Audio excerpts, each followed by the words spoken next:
She's ready. Not that tiramisu. Does everyone know this part? A little louder, come on. Woo! I need to know you have energy, Portland. Come on, hands up. Come on, come on. Oh, we dropped out on that part. There's my mic. There it is, awesome. Portland, what is up? Well, that's the kind of energy I want. That sounds good. All right. How is everyone doing today? Are we good? That's what I like to hear. My name is Eric Zachary. I host nights on Live 95.5 XYZ with Eric Zachary. And I'd like to welcome you to our PNC Live studio. A couple quick, I got to do like the flight attendant before we get to like the fun flight part. No flash photography. We know, but just, have to reiterate it. After the show, you are going to chance for a quick meet and greet. This is how we're going to do it. From the back, you guys are going to stand up first, front. You're going to just remain seated for a second. I promise everyone's going to get their chance. Save the best for last. Exactly. You are ready. You got your chorus shirt on, and she's so ready. And then, we're not going to allow any signings. He's got to get in, got to go over to Roseland real fast. Who's going to the show tonight? That's what we like to hear. All right, guys, let's get into it, shall we? Some people know him as Ben Haggerty. OGs might know him as a professor. He's an entrepreneur. He's a musician. He's a songwriter. He's a rapper. But the world knows him as Macklemore. Make some noise.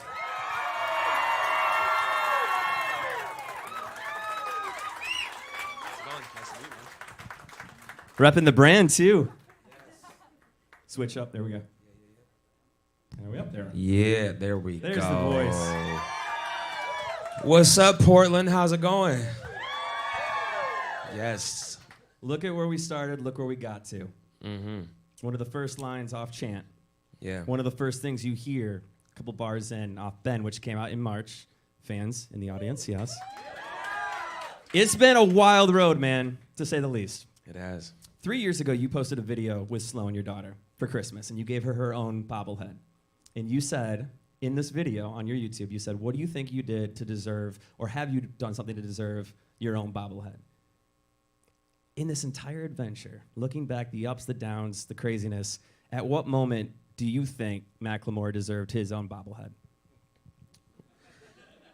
When I got it.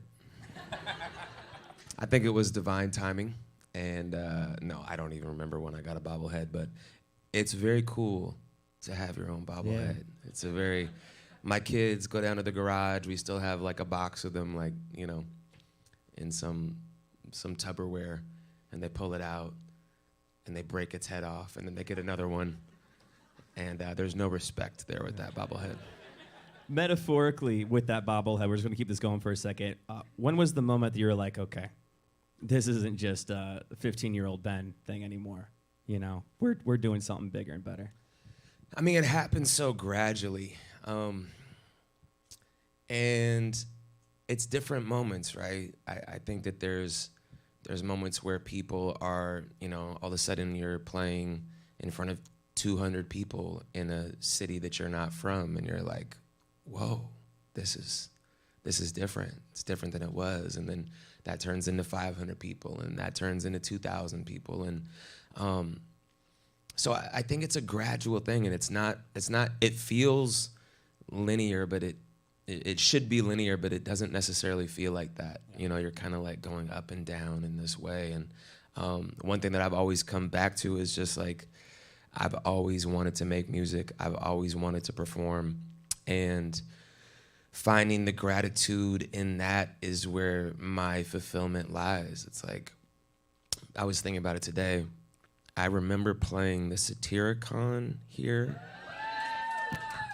and it was in like July, and it was 109 degrees outside. So it was 209 degrees in the Satyricon, and I almost passed out, like literally almost passed. It was still to this date the hottest show that I have ever done. And sometimes when I need to dig deep at a concert, I'm like, remember the Satyricon. Don't forget where you came from. You got this. To go off of hot venues, you just posted something I loved on Instagram, which is that you're rediscovering a love for venues and the power of which these houses of music hold for people that attend it. That was specifically about the rave in Milwaukee, but I'm sure it's across the world and places you performed. You bring a show that is not just a man playing his music. It is a performance. It is a house of spiritual gathering.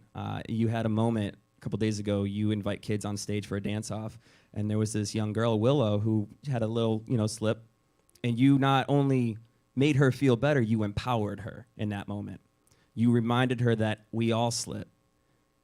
Is that something that comes to your mind right when you see that happen? When you see someone slip up, is it just, okay, does it all come flushing back to you?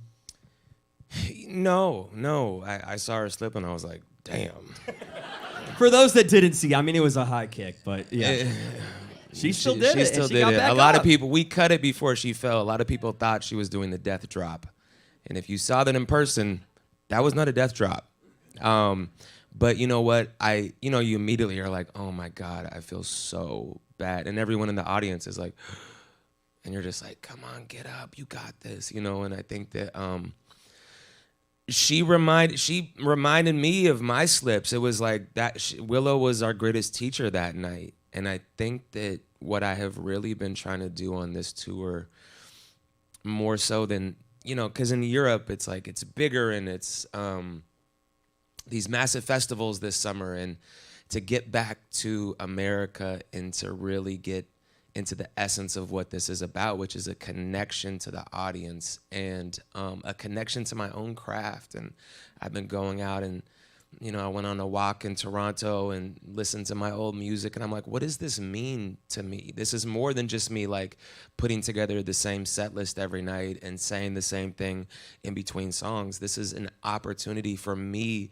to get a deeper experience through my own art and to share that with everyone that's come out. And like, I've been doing this for a really long time now, and to still be able to, Portland, sold out these 2 shows like in the pre-sale right away, like to still be able to do that and to get in front of the people and have those moments like, whether it's with Willow or so many different moments. There was a woman in a wheelchair the other day that did the dance off and just like empowering herself, just like in her bag in a wheelchair. And I was like, this is reminding me the power of music and the power of human connection. You noted that you were walking in Toronto and listening to music. When you're in all these different cities, obviously we know Seattle loud and proud. I mean, that's not a secret. But you do have a connection, and you make a point of experiencing these cities that you stop in, that you've been in maybe 100 times. Is there, in a perfect world, and let's take the logistics of scheduling and sound checks out of it a little bit, but when you have a little bit extra time, what do you like to do when you're in a new city?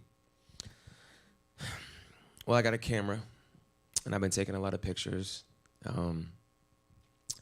My Instagram is Cult Fringes Film. And you can see a lot of sneaky pictures of me taking creepy photos of strangers on the street. It's great. And it's justifiable in my head because I'm like, you know how many people have taken creepy pictures of me before? It's payback. So I really enjoy that. I enjoy documenting. I think for so many years, it's really easy to like get into a city and be like, all right, I'm in Portland. I'm gonna go to Nike Town. Yeah. And maybe. Yeah, and I went to Nike Town today, but he's shooting himself in the foot as he said it. Yeah. I want to get outside. I want to do different stuff. I don't need any more things. I think that it's about getting outside in nature and meeting people and eating great food and walking and just being a part of. And I got to do that. Sloane's here today. She came down. She's going to be with me for the week on tour. So we went to the Saturday market and bought random trinkets and until my card got declined and I couldn't get a Uber Lime scooter back. That's why I'm a little bit late. Okay, I had a plan. I was gonna a man of the Uber people. Scooter. That thing was just like, no, you're not, brother. Decline. Chase Bank. Shout out to Sloane, by the way. Yes. Directing No Bad Days. Yeah. We've seen this video. Excellent job, by the way. You're a proud dad, I can tell, but you Yes. should be. I mean, that was no small feat. Yeah. There was no dream too big for that video. I did notice she had a camcorder, and some of the footage wasn't used in the final cut. Did you make like a family cut of what was being filmed, or do you have the raw footage that maybe wasn't put out publicly? Oh, there's definitely a lot of raw footage out there. I mean, any music video that we do, there's so much excess material, and it's tough because you're like, you have these moments that you're like, this moment's better than this moment, but they're close, and the world's never gonna get to see that. So that's kind of the hard part about making any sort of art. You know, there's verses that the world will never get to hear, and pieces of content, but that's just part of it. Well, the world does get to hear your art night after night on the Bend tour. And this is, from what I can tell, I'm excited to experience this tonight. I have not seen it yet. But as I said earlier, it's not just a concert, it's a performance. It's a music house of spiritual energy, and everyone's coming together. That's got to be trying to do that every single night. Is there a point, not that you don't want to do it, but maybe a point in the set that, like, if everything's not going great, or maybe just like it's a little bit lackluster, that crowd's still getting into it, what's the song you look forward to the most in a set? I will say that if it feels like that, that's my fault. That's my issue. Those are my expectations that I'm putting on things being the right way, the way that I want them to be. And my goal when I'm on stage is to not feed into my own expectations and being like, oh, we're in Milwaukee, like they were hyper last time, like why isn't this, feel the same? It's like, no, this is exactly the way that it's supposed to be right now. And it's my job to be a conduit, to get out of my own way. And it's probably, in terms of actually answering your question, I think it depends, because it is a battle. It's a mental and physical battle.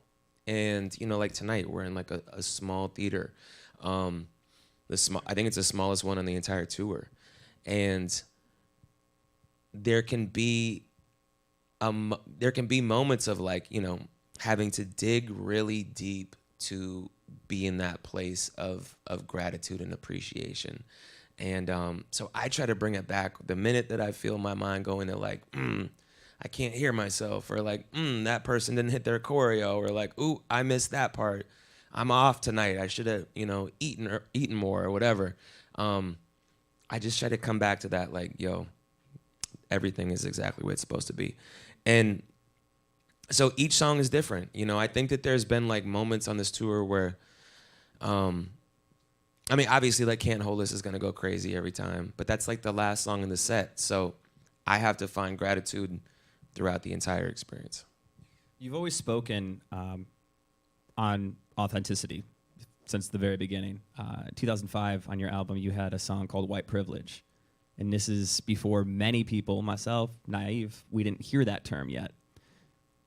What made a 2005 Macklemore realize, like, hey, this is a message that needs to go out there? I mean, I know it was situationally based as well, of what you were experiencing, where you were, but that was a message that needed to be heard, that you amplified at a time when most people, especially white people, weren't doing that.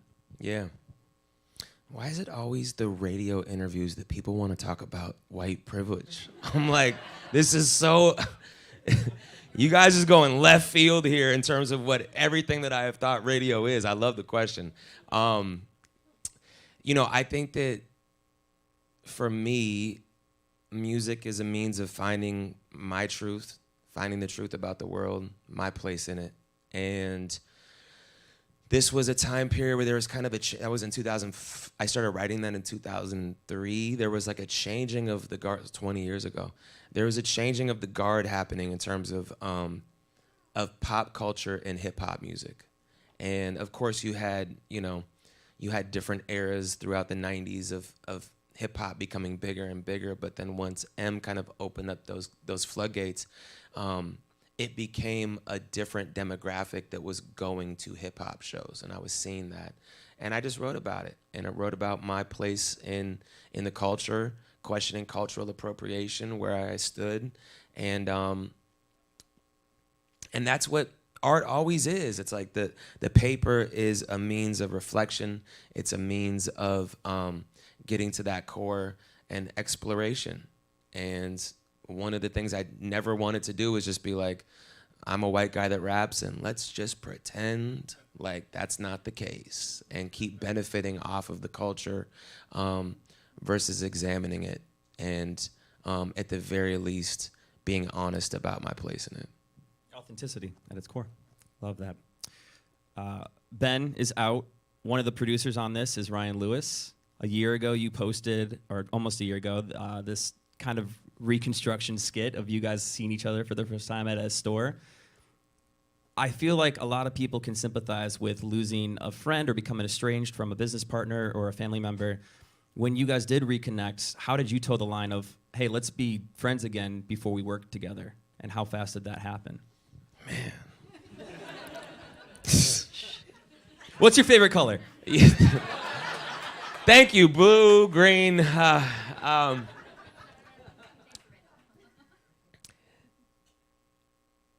That's a really personal question. That's fair. That's fair. And I do not shy away from personal questions at all.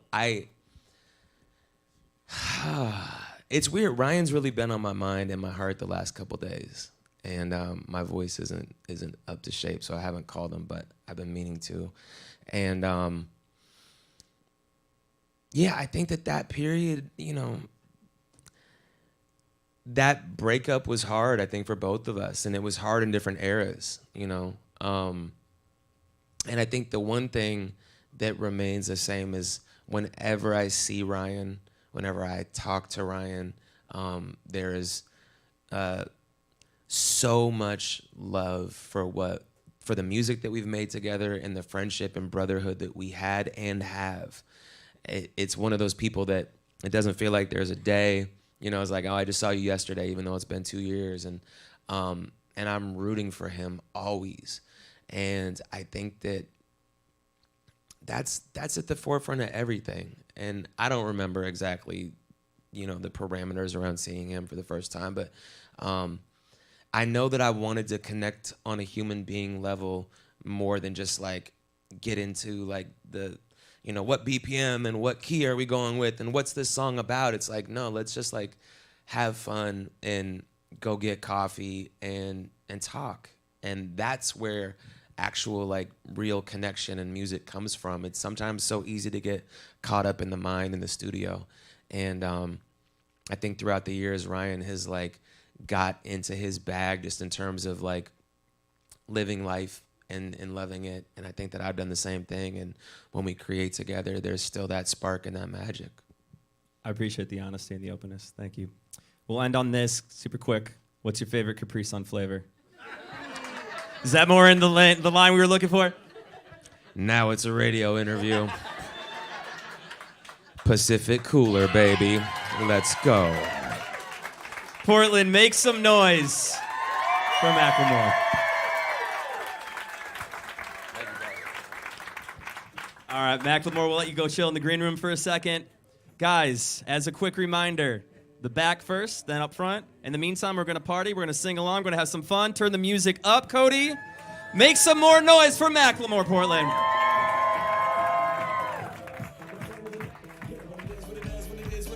Looking for a better way to get up out of bed instead of getting on the internet and checking a new hit. Me get up. First shot, come strut walking. A little bit of humble, a little bit of cautious. Somewhere between like Rocky and Cosby's for the game. Nope, y'all can't copy yet. Glad moonwalking, and this here is our party.